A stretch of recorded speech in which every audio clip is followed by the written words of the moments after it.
Bom dia, sexto ano. Tudo bem com vocês? Vamos continuar estudando então sobre Roma, Roma antiga, né? Esse grande império que Roma se tornou. E hoje a gente vai falar exatamente sobre isso, quando Roma se torna império. A gente já viu que Roma começou como um agrupamento de cidades, começou sendo governada por reis, então era monarquia. Depois de vários anos, ela se tornou uma república.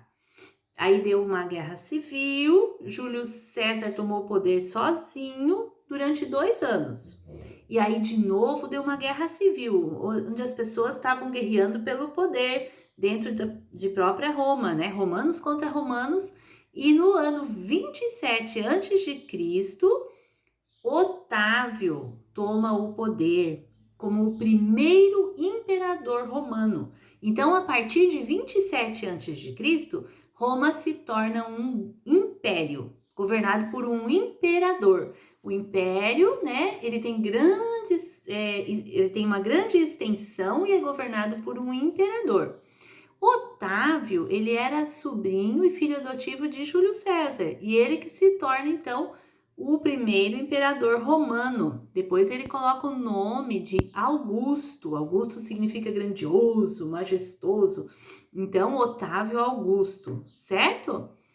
Nessa época, Roma já tinha conseguido conquistar muitas outras terras, já tinha se tornado bem maior do que apenas aquela cidade ali na Península Itálica.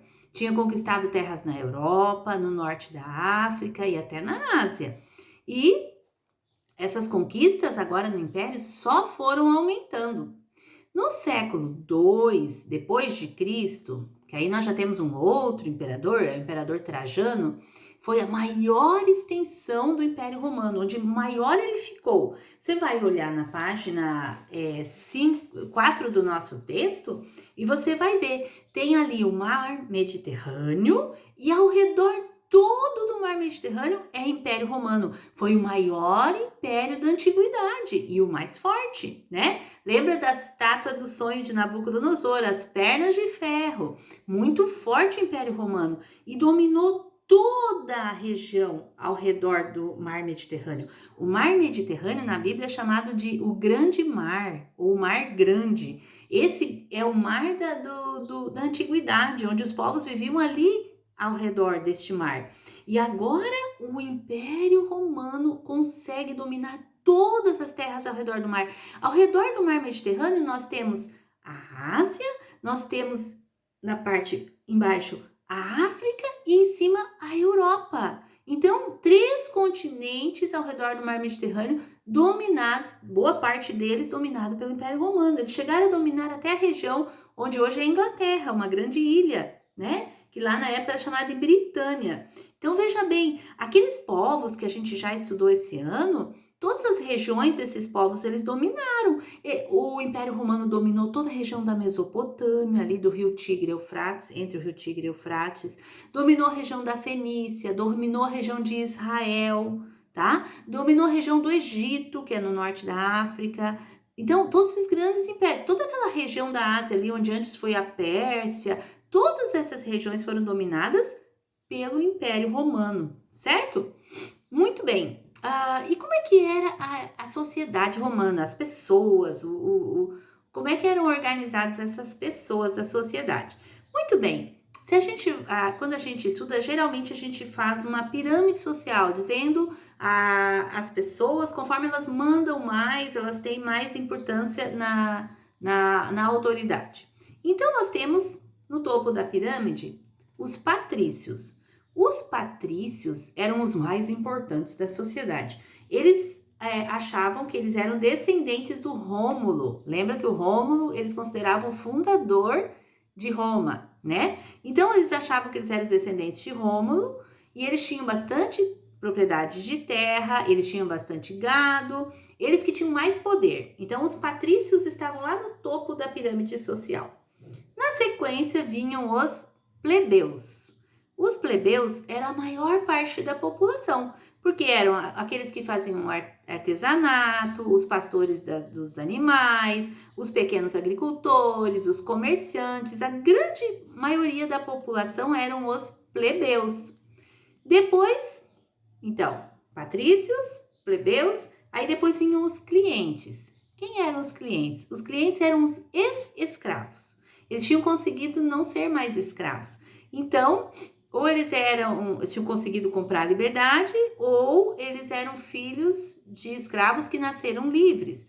Então, eles recebiam terras para eles trabalharem, não era terra deles, mas eles recebiam, os patrícios davam terra para eles cultivarem, trabalharem, plantarem, e eram protegidos pelos patrícios. E no último da pirâmide social estavam os escravos, que principalmente no Império Romano era muito escravo, tinham milhões de escravos. Por quê? Como é que uma pessoa era escrava? Quando Roma fazia essas guerras com outros países, muitas vezes trazia pessoas desses países que elas dominavam, dessas regiões, traziam como escravos, cativos escravos. Então, esses trabalhavam, não tinham direito nenhum, tinham só que trabalhar para os donos deles, geralmente os patrícios, né? E também um romano se tornava escravo quando ele não conseguia pagar suas dívidas. Digamos que um plebeu estava devendo para um patrício e não conseguia pagar, não tinha dinheiro, depois não tinha terras, não tinha nada para dar para ele ia se tornar escravo por dívida. Daí ele ia trabalhar para aquela pessoa como escravo, certo?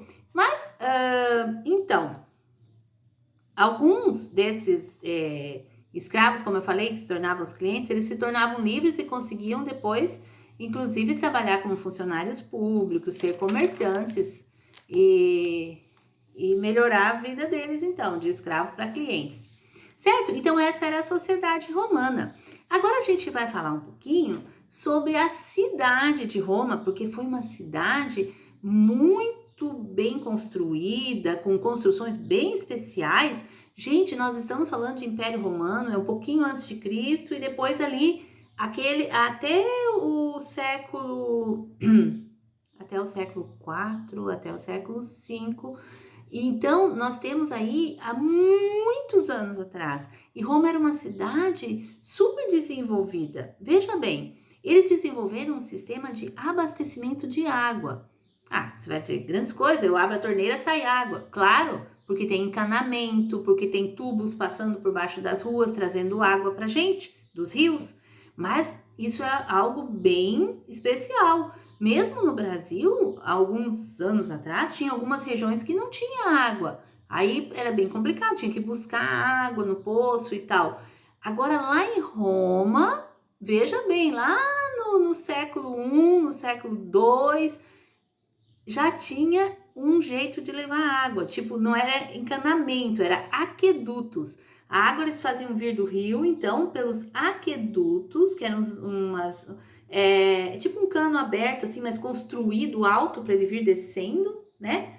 Tem imagem no texto, você pode ver. E aquele aqueduto levava a água até a cidade e depositava a água nas fontes. Então, tinha fontes de água na cidade. A cidade chegou a ter 11 aquedutos, essas grandes construções que levavam a água, até 1.300 fontes de água. Daí as pessoas precisavam de água, iam na fonte pública, pegavam a água e levavam para casa, em cima de dentro de um vaso, num cântaro, né? Geralmente os escravos é que faziam isso. Então todas as pessoas tinham acesso à água na cidade. Isso é bem especial para ser aquela época, né? Outra coisa, eles não desperdiçavam a água, porque assim, usavam a água para o que eles precisavam nas casas e se sobrava, ia para os banhos públicos. Ia para lavar os banheiros públicos, olha só. Inclusive, eles tinham um sistema de esgoto em Roma naquela época. Hoje em dia, tem algumas cidades no interior do Brasil que não tem sistema de esgoto. Agora, Roma, lá no começo, né, da nossa era, eles já tinham um sistema de esgotos. E o que eram esses tais de banhos públicos que eu falei? O banho público não era só para higiene, vou tomar banho e ficar limpinho. Não, porque claro, não tinha chuveiro, tá? Mas o que acontecia? O banho público era tipo um lugar de piscinas térmicas, inclusive, onde as pessoas iam, conversavam, socializavam, ficavam ali, tipo uma academia junto. Então, esses banhos públicos eram um lugar assim onde que todo mundo gostava de ir. E primeiro iam só os homens. tá? Mas com o passar do tempo, eles criaram um horário específico para as mulheres. Então, quando ia homem, era só homem. Quando ia mulher, daí é só mulher, tá? Então, os banhos públicos. Todos iam, até os escravos iam para os banhos públicos, mas aí tinha um horário separado para os escravos. E eram grandes piscinas térmicas. E como é que eles deixavam a água quentinha? Eles colocavam embaixo do chão da piscina, lá no andar de baixo, eles faziam fornalhas para aquecer o piso e deixar a água quentinha, olha só. E no piso inferior, isso mesmo. Tinha também a sauna, né, que eram os banhos de vapor, tinha piscina de água fria, quem quisesse, e tinha ginástica nesses lugares, então, que eram chamados de banhos públicos ou termas, tá? E as construções da cidade, como é que eram lá em Roma? As construções, então, tinha as moradias das pessoas, as casas, tinha os templos, tinha teatros, tinha os prédios do governo. Bem no centro da cidade de Roma ficavam os prédios públicos, o fórum, onde eles tomavam as decisões políticas deles. Tinha também os templos, tinha as termas, esses banhos públicos e os banheiros públicos. Na cidade toda espalhado, sempre tinha lojas, bares, padarias, mercearias. E ao redor da cidade, mais longe do centro, então ficavam os lugares para treinamento físico, depósito de lixo, as hortas, aí ficavam mais fora da cidade. As casas dos ricos eram muito bonitas, e inclusive existe até hoje ruínas, né, que dá para ver como é que eram essas casas dos antigos romanos. Então, elas eram só de um andar, só o térreo, e elas eram muito grandes, confortáveis, luxuosas. O chão geralmente feito todo com mosaico, esses pedacinhos de pedras coloridas para formar desenhos no chão, paredes de mármore, algo muito especial, muito lindo, quartos e salas, escritórios, tudo muito bonito.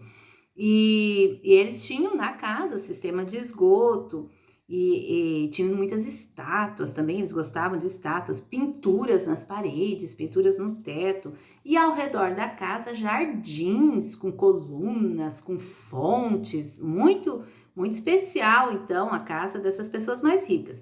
Os mais pobres geralmente moravam em apartamentos, tinha apartamentos, tá? Prédios assim com até 5 andares, com muitos apartamentos.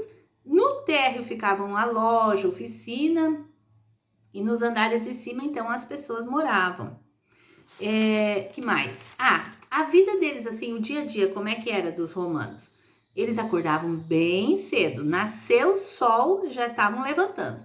Aí tomavam o café da manhã, naquela época eles não tomavam café, tá? Café mais tarde, só que inventaram bem mais tarde. Eles comiam de manhã carnes, comiam pães. Aí, mais ou menos às 8 horas, abriam todas as lojas, as oficinas, os estabelecimentos públicos. Aí a cidade ficava cheia de gente, a praça ficava cheia de gente, o fórum ficava cheio de gente. De manhã também as crianças iam para a aula, as crianças mais pobres iam para a escola. Às vezes era lá no fórum a escola. Eles aprendiam a ler, a escrever. E as crianças mais ricas, não, elas tinham professores particulares, que eram chamados preceptores, que ensinavam a ler e escrever na língua grega e romana, nas duas, tá? Porque o grego, ele era uma língua falada por todo mundo ali, e o latim era a língua, né, oficial do Império Romano. Muito bem, chegava meio-dia, parava tudo para o almoço, as pessoas então almoçavam, iam para casa almoçar ou levavam marmita para o trabalho, né? Comiam o quê? Comiam pão, comiam queijo, nozes, figos secos, azeitonas e depois do almoço dava uma descansadinha e trabalhava de novo até a metade da tarde, mais ou menos. Aí acabou o expediente, todo mundo ia para suas casas. A refeição principal deles era de noite, era a ceia. A ceia na casa dos mais ricos, ela durava horas e horas sentados, reclinados lá naquelas, ao redor das mesas. Tinha frutas frescas, uvas lindas, tinha vinho, tinha muitos alimentos especiais para eles, para a época, e durava muito tempo. Eles ficavam muito tempo ao redor da mesa e conversavam, e ficavam lá, né? Carnes, queijos, doces. Os mais pobres também tinham a sua ceia, né? Um pouco mais simples. Eles tinham vegetais, tinham pão, tinham vinho. E a maioria da população morava no campo. né? Porque eles tinham que plantar para ter alimento para todo mundo, para as pessoas da cidade, as pessoas do campo. E como Roma dominava muitas regiões, cada região era uma província. Cada província produzia alguma coisa específica e essas províncias, então, elas forneciam para todo o império. Por exemplo, na Itália se produzia muita uva, então o vinho era fornecido para todo o império. Na Espanha, o azeite feito da azeitona, né, que é o óleo de oliva. Na Inglaterra, eles produziam lã com as ovelhas, aí ia para todo o Império Romano. No Egito, eles plantavam muito trigo, daí ia para todo o Império Romano também.